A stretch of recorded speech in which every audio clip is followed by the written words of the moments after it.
అయ్యో దేవుడా, ఈ ఇంటికి ఏం పీడ పట్టిందో, ఇంకా ఎలాంటి ఘోరాలు జరుగుతాయో ఏమో. ఎలాగైనా వాళ్ళిద్దరూ విడిపోకుండా కాపాడు. ఆ బిడ్డలు దిక్కులేని వాళ్ళు అవకుండా చూడు తండ్రి. అమ్మా నాన్న నిజంగా విడిపోతారా నానమ్మా? మమ్మల్ని ఇద్దరిని చిరొక్కరు తీసుకెళ్లిపోతారా నానమ్మా?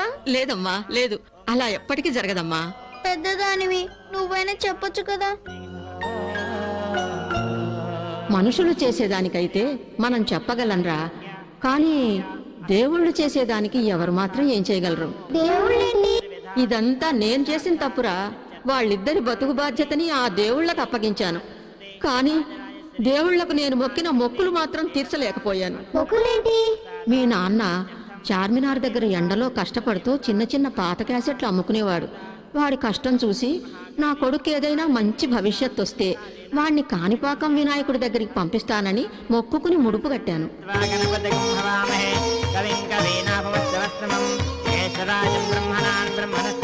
వాడికి ఎంతకాలానికి పెళ్ళవలేదు.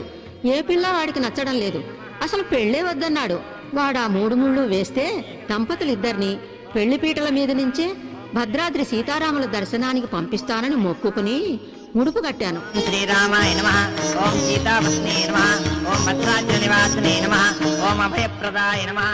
ఎంతకాలానికి వాళ్లకు పిల్లలు పుట్టకపోయేసరికి విజయవాడ కనకదుర్గమ్మకి మొక్కుకుని ముడుపు కట్టాను.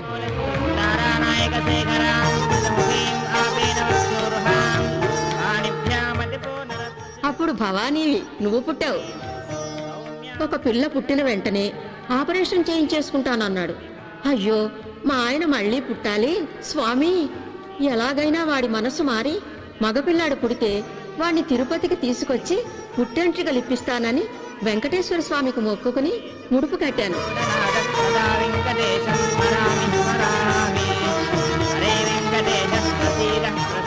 అప్పుడు నువ్వు పుట్టావురా పెనివిటి. ఒకసారి మీ అమ్మకు అమ్మోరు పోసింది. చాలా కష్టమైంది. నేను భయపడి నా కోడలు సులువుగా ఉంటే పశు బట్టలు నిండు కావేళ్లు పెట్టి దంపతులిద్దరిని శ్రీశైలం పంపిస్తానని భ్రమరాంబకు మొక్కుకుని ముడుపు కట్టాను.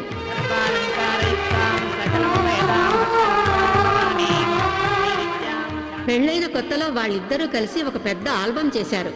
అది అందరికీ నచ్చి పేరొచ్చి వాళ్ళు పైకొస్తే ఇద్దరిని షిరిడీ పంపి ద్వారకామయ్య ముందు బాబా కథ కచేరీ చేయిస్తానని బాబాకి మొక్కుకుని ముడుపు కట్టాను.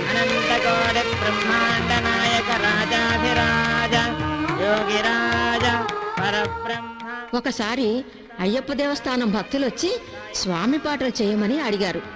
అలాంటి పాటలు చేస్తే చీప్ అయిపోతామని చెయ్యనని చెప్పాడు. వాళ్ళని తిట్టాడు కూడా. వాళ్ళు మరీ అడిగితే ఒక స్వామి మీద మీ నాన్న చెయ్యెత్తాడు. నా గుండె జల్లుమంది. అయ్యో స్వామి, వాడి మీద కన్నెర్ర చెయ్యక అయ్యప్ప, పొరపాటైపోయింది. వాడి చేత మాల వేయించి నీ కొండకు పంపిస్తానని అయ్యప్పకు మొక్కుకుని ముడుపు కట్టాను.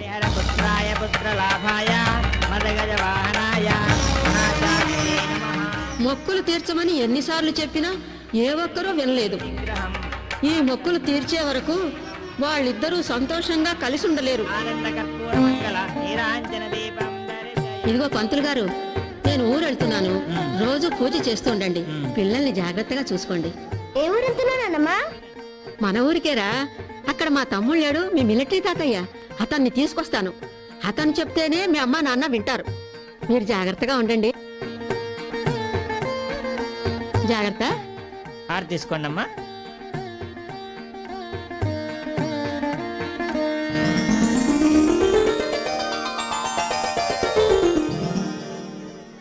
Silence children. ఈ రోజు జరగబోయే మోరల్ సైన్స్ క్లాస్ లో ఇదొక ఇంపార్టెంట్ ఎగ్జిబిట్. World famous. ఒక అనాథ పెయింటర్ రాసిన ఒక అద్భుతమైన క్రియేషన్. గూట్లో ఉన్న పిల్లలకు మేత తీసుకువెళ్తున్న ఆ 2 పక్షుల్ని వేటగాడు షూట్ చేశాడు. నేల కూలిపోయాయి.